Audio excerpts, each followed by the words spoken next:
Tuhan firman-Mu ajaib, kekal meski gunung menghilang. Tiada huruf yang gagal, tak terpatahkan siasat. Hidup seperti-Mu ya Allah, lebih dari emas.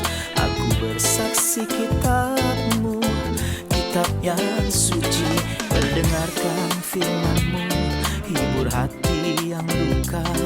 Terangilah langkahku kemanapun ku pergi. Biarkanlah firman-Mu berkuasa atasku. Ubahkanku, bebaskanku, ku mau menyenangkan-Mu. Salam jumpa pemirsa terkasih, saya menyambut Anda sekalian dimanapun Anda berada. Dalam episode yang terbaru, program studi harian kita Semua Kitab Suci. Dalam pembelajaran kita tentang kitab Yeremia, kita telah mencapai pasal 20 dan 21. Jika Anda menyaksikan kami untuk pertama kalinya dan ingin menonton episode sebelumnya, Anda dapat mengunjungi website kami semuakitabsuci.com, dan jika Anda punya pertanyaan atau keinginan untuk berpartisipasi, hubungi kami melalui email info@semuakitabsuci.com. Jika Anda perlu konsultasi mendesak atau jawaban mendesak atas pertanyaan Anda dapat menghubungi nomor manapun yang muncul di layar ketika jeda rehat. Kita siap atas karunia Tuhan untuk membantu Anda dalam hal apapun yang merupakan sarana bantuan untuk memahami firman Tuhan. Untuk memulai, izinkan saya untuk menyambut tamu kehormatan di studio, seorang hamba Tuhan, Saudara Yosef Riyad. Selamat datang, Saudara Yosef. Terima kasih, Saudara Riyad. Kami juga menyambut hadirin di studio, selamat datang. Pemirsa terkasih, kami akan memulai pembelajaran setelah jeda rehat. Tetaplah bersama kami.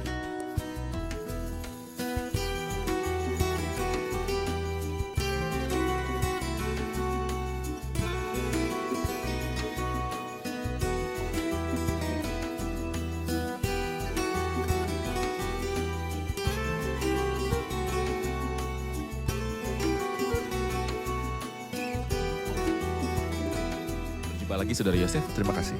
Kita telah mencapai pasal 20 dan 21. Mohon berikan kami gambaran tentang topik nubuatan Yeremia pasal ke-20.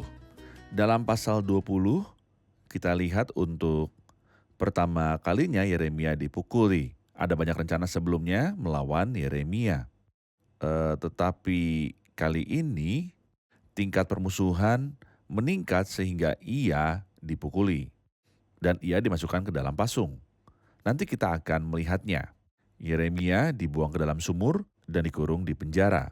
Jadi ini merupakan situasi yang meningkat. Kejahatan semakin meningkat dari bangsa yang bodoh ini, yang dengan tulus dikasihi oleh Yeremia. Ada patah yang mengatakan, sahabatmu adalah orang yang jujur kepadamu, bukan orang yang mempercayaimu. Dia tidak setuju dengan mereka, tapi mengatakan sebenarnya kepada mereka. Tapi sayangnya, mereka tidak menginginkan kebenaran, melainkan kebohongan. Mereka senang dengan nabi-nabi palsu yang mengucapkan damai ketika tidak ada kedamaian. Yang disampaikan dalam khotbah Yeremia, namun sayangnya dia sangat dianiaya di bagian pertama di pasal ini. Di bagian kedua pasal ini, Yeremia mulai memasuki keadaan gagal. Jadi dia mengeluh, atau kalau boleh kita katakan, dia menyerahkan pengunduran dirinya kepada Tuhan. Dan Tuhan dalam kasih sayangnya berkata kepadanya, aku akan menyimpan surat pengunduran diri di mejaku. Mungkin nanti engkau akan berubah pikiran, dan sebenarnya dengan cepat Yeremia menyadari akan kesalahannya dan mencabut pengunduran dirinya karena dia tidak bisa berhenti melayani Tuhan.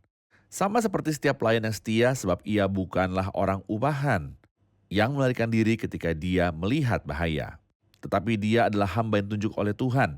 Oleh karena itu dia tidak dapat melepaskan pelayanannya kepada Tuhan.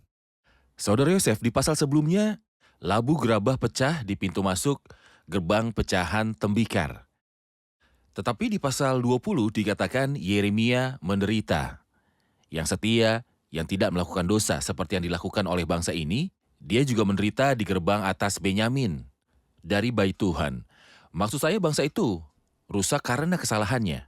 Tetapi kenapa orang setia seperti Yeremia dipukuli dan dihina? Mengapa orang benar menderita? Mengapa? Apakah Anda perhatikan siapa yang mengalahkan Yeremia? Yang telah mengalahkan dia adalah Pasyur bin Immer, imam yang pada waktu itu menjabat kepala di rumah Tuhan. Izinkan saya mengatakannya secara sederhana, agama tidak menanggung setiap pelayan Kristus yang setia. Dan saya percaya bahwa puncak dari agama dan puncak saksi setia telah muncul di dalam Kristus. Para pemuka agama tidak bisa mentolerir Kristus, meskipun Kristus adalah gambaran Tuhan yang tidak kelihatan. Dia adalah firman Tuhan. Meskipun demikian, mereka tidak dapat mentolerir dia.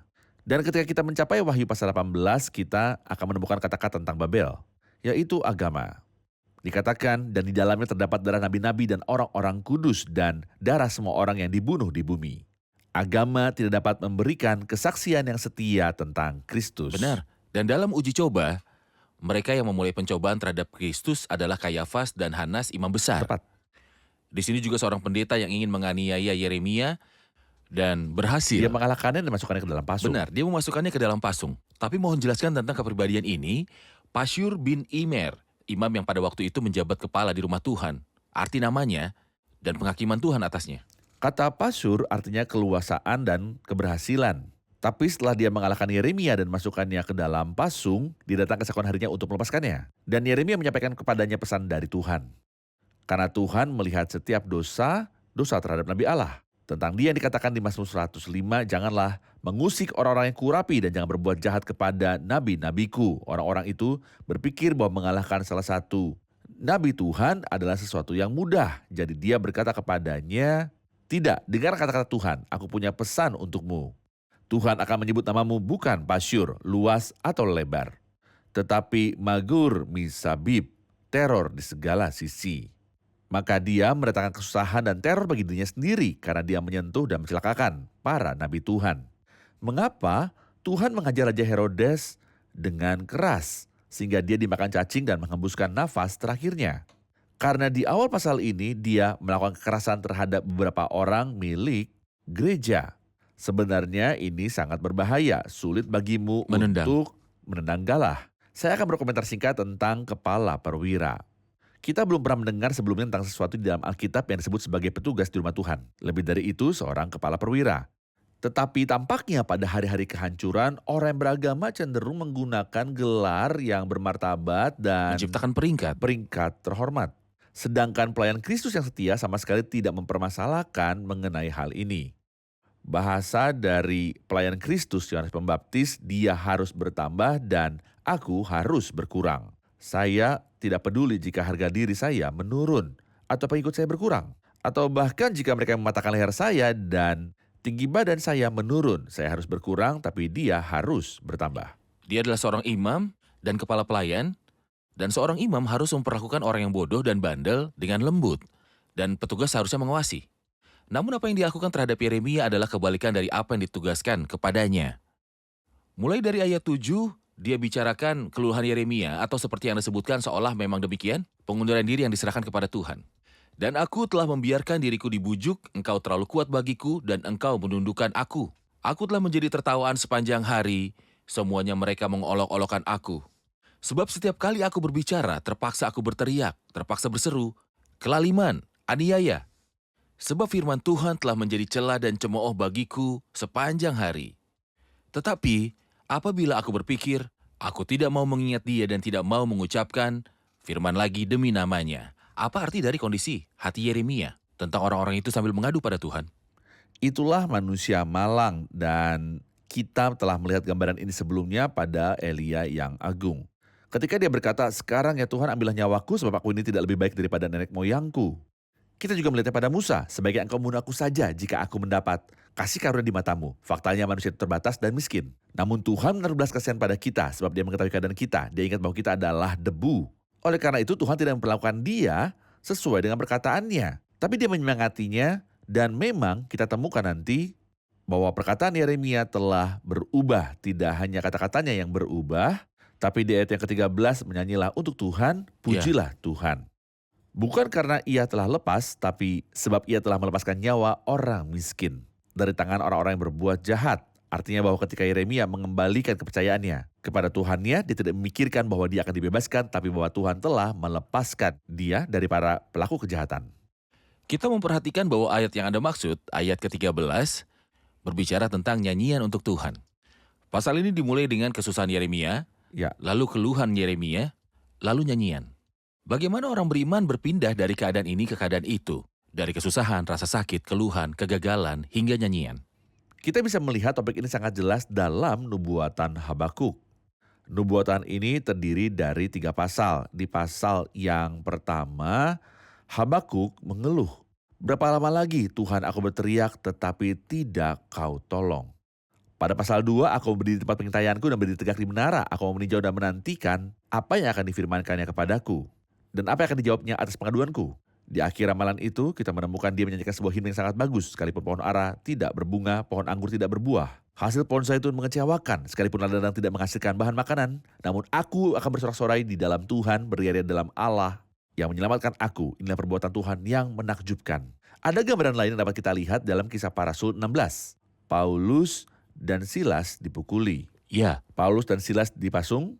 Lalu Paulus dan Silas berdoa dan bernyanyi. Dan di sini kita Benar. juga melihatnya Yeremia dipukuli dan dipasung. Tetapi dia berdoa, lalu setelah dia berdoa, dia memuji. kehadiran Tuhan di tempat kejadian Tepat, dapat mengalihkan Perubahan. orang beriman dari satu keadaan ke keadaan lain. benar. Kita akan saksikan laporan, kemudian kembali untuk menjawab pertanyaan hadirin. Perubahan terjadi dalam kehidupan para pelayan Yeremia. Saat Yeremia sedang menyampaikan firman Tuhan, dia tampak kokoh dan kuat. Tapi nyatanya, dia berhati lembut. Ketika Raja Yosia meninggal, Yeremia meratapi dia, sebagaimana disebutkan dalam kitab 2 Tawarikh. Dan ketiga raja setelah Yosia menolak pelayanan Yeremia. Semua orang mengabaikannya dan tidak memberinya perhatian. Namun, dia tidak mengalami penganiayaan fisik apapun sampai saat itu. Tapi sekarang kita telah mencapai pasal 20. Kita melihat Yeremia mengalami penganiayaan fisik untuk pertama kali dalam hidupnya. Dan karena pesan yang dibawanya kepada orang-orang menghancurkan hatinya, dia memutuskan untuk menyerahkan pengunduran dirinya kepada Tuhan. Seseorang pasti bersimpati dengan pria ini karena dia sangat terpengaruh oleh apa yang sedang terjadi. Dan dia merasakan semuanya dengan segenap hatinya. Dan kemungkinan besar bahwa Yeremia berada di ambang gangguan syaraf pada saat itu. Ada beberapa kata sulit pada ayat 14 sampai ke 18. Ketika ia berkata, terkutuklah hari ketika aku dilahirkan. Ayat 15, terkutuklah orang yang membawa kabar kepada bapakku dengan mengatakan, seorang anak laki-laki telah dilahirkan bagimu. Ayat 18 berkata, mengapa gerangan aku keluar dari kandungan, melihat kesusahan dan kedukaan, sehingga hari-hariku habis berlalu dalam malu? Saya ingin tahu siapa pembicara di sini. Siapa pembicara dalam ayat ini, Saudara Yosef? Tentu saja pembicaranya adalah Yeremia. Tetapi yang mengejutkan, di ayat 13 dia memuji, di ayat 14 dia mengutuk. Tapi kita tidak perlu heran. Itu laki-laki. Itu laki-laki dan ini pernah terjadi sebelumnya pada Ayub. Perkataan yang diucapkan oleh Ayub di pasal 1, Tuhan yang memberi, Tuhan yang mengambil, Terpujilah. terpujilah nama Tuhan. Dan 3 kata pertama di pasal 3, sudah itu Ayub membuka mulutnya dan mengutuki hari kelahirannya. Kata-kata yang Kata-kata hampir yang sama. sama yang dikatakan Yeremia, dikatakan sebelumnya oleh Ayub. Ketika dia berkata, biarlah hari itu menjadi kegelapan, yang ia maksud adalah hari kelahirannya. Janganlah kiranya Allah yang di atas menghiraukannya. Dan janganlah cahaya terang menyinarinya. Ya, biarlah pada malam itu tidak ada yang melahirkan dan tidak terdengar suara kegirangan. Biarlah ia disumpahi oleh para pengutuk hari, oleh mereka yang pandai membangkitkan marah Lewiatan. Itulah manusia di hadapan beratnya cobaan. Dia tidak tahan, namun yang menguatkan kita adalah Tuhan. Bagi dialah segala kemuliaan. Bersimpati dengan kita, dia mengetahui diri kita dan mengetahui kerapuhan diri kita. Jadi dia tidak memperlakukan kita sesuai dengan perkataan kita. Tetapi sebentar lagi orang yang saleh kembali. Dan dia memulihkan kepercayaannya kepada Tuhan dan kembali ke pelayanan yang dia tinggalkan. Artinya, jika bejana itu rapuh, namun Tuhan yang Maha Esa ada di tempat kejadian. Benar. Saudara Yosef, kita akan mulai ke pasal 21, dan kita perlu untuk mengetahui topik utama dari yang terkandung dalam pasal 21. Pasal 21 berisi 3 pesan dari Nabi. Pesan pertama kepada Zedekia dari ayat 1 ke ayat 7. Pesan yang kedua kepada bangsa ini dari ayat yang ke-8 sampai 10. Dan pesan terakhir ke rumah Raja Yehuda dari ayat yang ke-11 sampai akhir pasal yang ketiga. 3 pesan. dari nabi sampai raja, rakyat, dan istana raja. Tentu saja pesan kepada Zedekia datang setelah Zedekia sendiri menanyakan sesuatu. Firman yang datang dari Tuhan kepada Yeremia ketika Raja Zedekia mengutus Pasyur bin Malkia dan Imam Zefanya bin Maaseya kepadanya dengan pesan, "Tanyakanlah kiranya petunjuk Tuhan untuk kami, sebab Nebukadnezar Raja Babel memerangi kami. Barangkali Tuhan mau melakukan kepada kami tepat seperti perbuatan-perbuatan yang ajaib, sehingga Nebukadnezar mundur meninggalkan kami." Ada penyelidikan dari Zedekia, tetapi saya ingin Anda memberitahu kita bagaimana Tuhan menjawab pertanyaan ini. Pertama, apa yang menarik perhatian pada pertanyaan ini, dia menanyakan keajaiban Tuhan, bukan untuk Tuhan sendiri. Dan banyak orang tidak peduli pada Tuhan kecuali dia ibarat kunci sakti Aladin yang memberi mereka apa yang mereka inginkan. Dan jika dia tidak memberikan apa yang mereka perlukan, maka Allah tidak layak disembah mereka. Mereka menyembah Tuhan bukan karena mereka mengasihi dia, tapi hanya untuk pemberiannya. Mereka memintanya untuk bertanya kepada Tuhan tentang dilema mereka. Barangkali Tuhan mau melakukannya pada kami, tepat seperti perbuatan-perbuatannya yang ajaib. Sehingga Nebukadnezar mundur meninggalkan kami. Baiklah, Tuhan siap menghadapimu sesuai dengan segala perbuatan ajaibnya. Asalkan Anda bertobat. Jika Anda bertobat, Tuhan akan melakukannya. Yosua berkata kepada bangsanya, "Kuduskanlah dirimu sebab besok Tuhan akan melakukan perbuatan yang ajaib di antara kamu. Dan jika Anda hidup dalam kekudusan, Tuhan akan benar-benar melakukan keajaiban dan ini bukanlah hal baru baginya. Tetapi kamu, Zedekia, hidup dalam dosa dan meminta keajaiban Tuhan, itu sungguh aneh. Oleh karena itu pesan tersebut sama sekali tidak mengandung belas kasihan.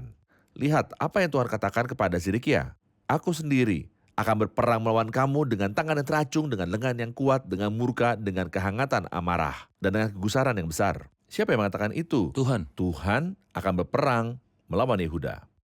Pada suatu waktu Tuhan berperang untuk Israel. Sekarang Tuhan sedang melawan Israel. Mengapa? Karena mereka jauh dari Dia, karena tidak hidup suci, karena kehidupan tidak suci yang mereka jalani. Bukan saja Tuhan tidak membela mereka, namun Dia berperang melawan mereka. Sebenarnya kata-kata yang sangat kejam. Dia tidak akan mengasihani mereka atau menaruh belas Benar. kasihan. Ayat 7. Pesan kedua yang Anda sebutkan mulai dari ayat ke-8 adalah untuk orang-orang, tetapi kepada bangsa ini haruslah kau katakan, "Beginilah firman Tuhan, sesungguhnya aku akan menghidupkan kepada kamu jalan kehidupan dan jalan kematian. Siapa yang tinggal di kota ini akan mati karena pedang, karena kelaparan dan karena penyakit sampar. Tetapi siapa yang keluar dari sini dan menyerahkan diri kepada orang-orang Kasdim yang mengepung kamu, ia akan tetap hidup, nyawanya akan menjadi jarahan baginya.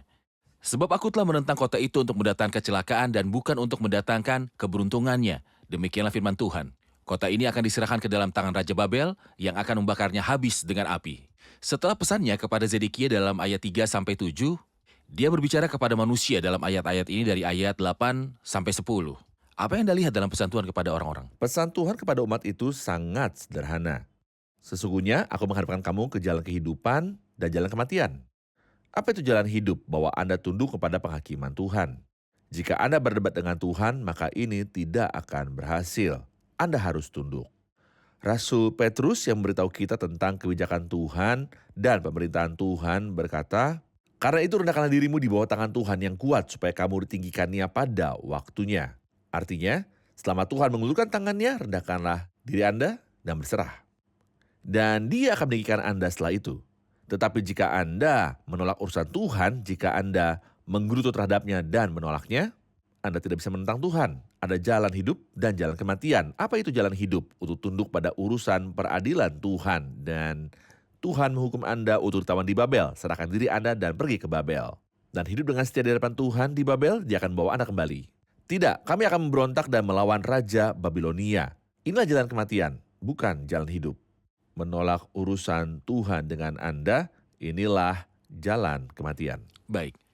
Pesan ketiga dimulai dari ayat 11 sampai dengan akhir pasalnya.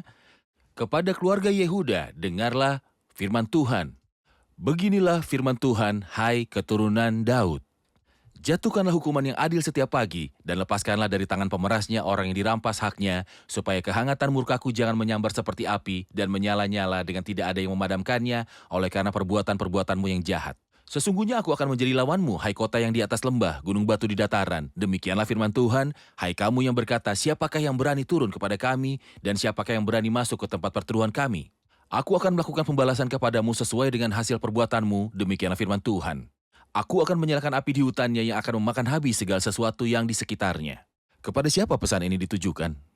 Ke rumah dari Raja Yehuda. Yang aku penasaran, saudara ayat, apakah Raja Yehuda adalah Zedekia? Pada zamannya atau sebelum dia datang terjadilah hal itu. Nebukadnezar datang dan memikat Ya. bangsa ini 2 kali. Ya, Karena perlawanan Babilonia dilakukan dalam 3 Ya. tahap. Pada zaman Zedekia terjadilah tahap akhir yang ketiga. setelah takaran terisi. Setelah takaran terisi, tetapi dia datang sebelumnya pada zaman Yoyakim dan tertangkap. Dia datang pada zaman Yoyakim dan tertangkap. Apa yang Anda tunggu? Peringatan yang terus-menerus. Tapi tidak ada gunanya. Katanya di ayat 13, siapakah yang berani turun kepada kami? Dan siapakah yang berani masuk ke tempat perteduhan kami? Artinya, kita aman. Keamanan palsu, tepat seperti yang dikatakan di 1 Tesalonika pasal yang ke-5. Apabila mereka mengatakan semuanya damai, dan aman, maka tiba-tiba mereka ditimpa oleh kebinasaan, seperti seorang perempuan yang hamil ditimpa oleh sakit bersalin. Mereka pasti tidak akan luput, saya pikir kita hidup di masa yang luar biasa. Kejahatan sedang mengelilingi kita dan kita mendengarnya setiap hari. Dan inilah peringatan dari Tuhan. Bertobatlah wahai manusia. Hari-hari mendatang akan lebih sulit daripada hari-hari sebelumnya. Karena kejahatan dunia ini.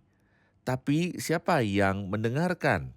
Bahkan mereka yang memiliki Alkitab, bahkan mereka hidup dalam ilusi bahwa masa depan akan lebih baik. Bagaimana bisa lebih baik? Apakah yang ada saat ini baik? Hari-hari saat ini sulit. Dan hari-hari mendatang akan lebih sulit Lebih lagi. Yang ada itu buruk. Itu lebih buruk bukan? Dan yang juga menarik perhatian, kata-kata beginilah firman Tuhan, hai keturunan Daud, jatuhkanlah hukum yang adil setiap pagi. Dan lepaskanlah dari tangan pemerasnya orang yang dirampas haknya. Artinya tetap ada penindasan meski ada pesan Tuhan yang berulang-ulang. Ini mengingat kita pada pembicaraan Tuhan bersama Nebukadnezar. Nebukadnezar sendiri mengalami masa yang sangat sulit. Selama 7 tahun makan rumput seperti lembu. Tuhan berkata kepadanya melalui Daniel, lepaskanlah diri Tuanku daripada dosa dan melakukan keadilan dan daripada kesalahan dengan menunjukkan belas kasihan terhadap orang yang tertindas. Dengan demikian kebahagiaan Tuanku akan dilanjutkan. Berhentilah menindas rakyat. Anda seorang gubernur, tapi Anda akan dihakimi oleh Tuhan. Di sini rumah Raja Yehuda sedang menindas. Lalu mereka berkata, kami aman. Kenapa Anda aman saat Anda menindas orang, menindas umat Tuhan? Nyatanya manusia perlu belajar dengan baik dari buku ini bahwa wajah Tuhan menentang orang-orang yang berbuat jahat untuk melenyapkan ingatan kepada mereka dari muka bumi. Terima kasih Saudara Yosef, hadirin pasti punya pertanyaan, kita akan dengarkan. Di ayat 2, nama yang biasa kita dengar Nebukadnezar ditulis sebagai Nebukadnezar. Apakah sama atau maksudnya orang lain? Nebukadnezar atau Nebukadrazar, Saudara Yosef? Omong-omong, pertama kali nama Nebukadnezar disebutkan adalah dalam nubuatan Yeremia dalam pasal yang ke-21 ayat yang kedua dan akan disebutkan beberapa kali kemudian. Resar adalah pengucapan Kasdim. Sedangkan Nebukadnezar adalah pengucapan bahasa Ibrani. Oke. Seperti misalnya Yakobus dan Yakub. Semua ini memiliki nama yang sama tetapi diucapkan dalam bahasa yang berbeda. Pengucapan bahasa Aram Nebukadnezar. Pengucapan bahasa Ibrani Nebukadnezar. Apakah itu pengucapan Kasdim? Ya, bahasa Aram Bahasa Kasdim dan itu Aram serupa. Nebukadrazar, bahasa Ibrani Nebukadnezar. Ya. Terima kasih Saudara Benar. Yosef, Tuhan berkati. Terima kasih. Kita rangkum episode ini bersama hadirin.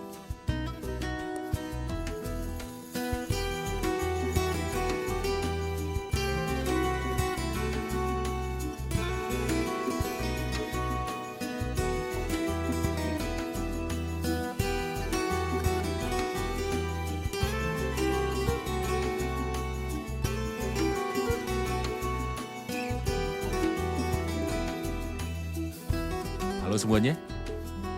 Pasal 20 dimulai dengan seseorang bernama Pasyur bin Immer, Iman yang pada waktu itu menjabat kepala di dalam rumah Tuhan.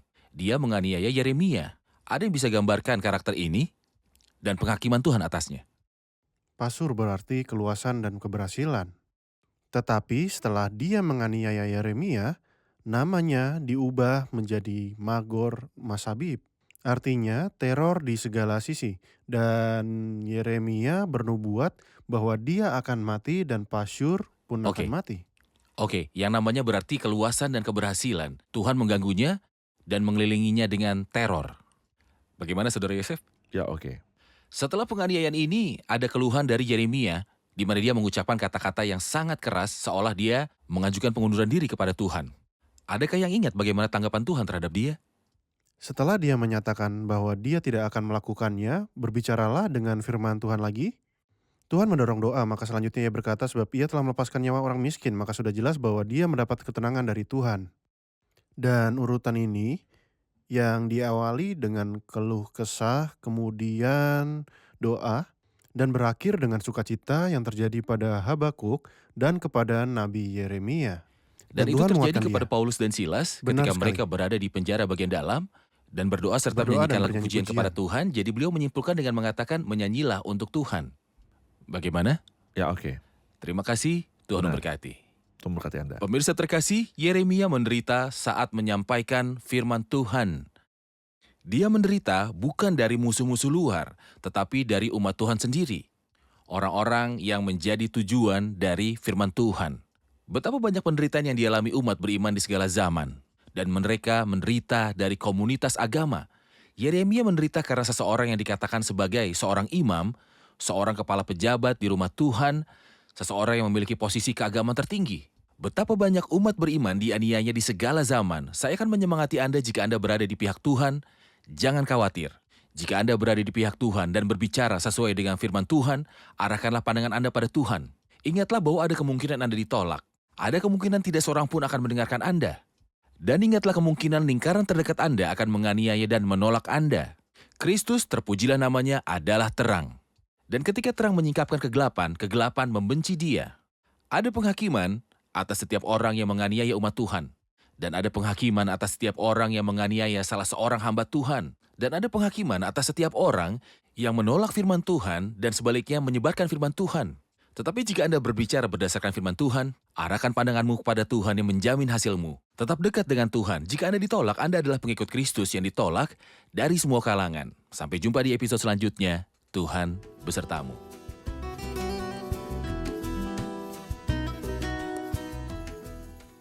جئتك أبيدي أبتغي طعاما بعد أن ضيعته مالا حراما هل ستعفو ثم تعطيني سلاما بل تقبلني بحب قد تسامى غافرا كل خطاياي تماما مجدا لك أبتي إله كل نعمتي مجدا لك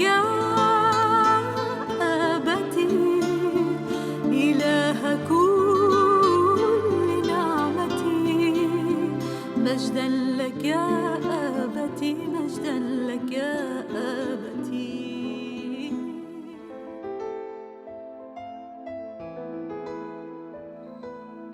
Tuhan firman-Mu ajaib kekal meski gunung menghilang. Tiada huruf yang gagal tak terpatahkan sia-sia.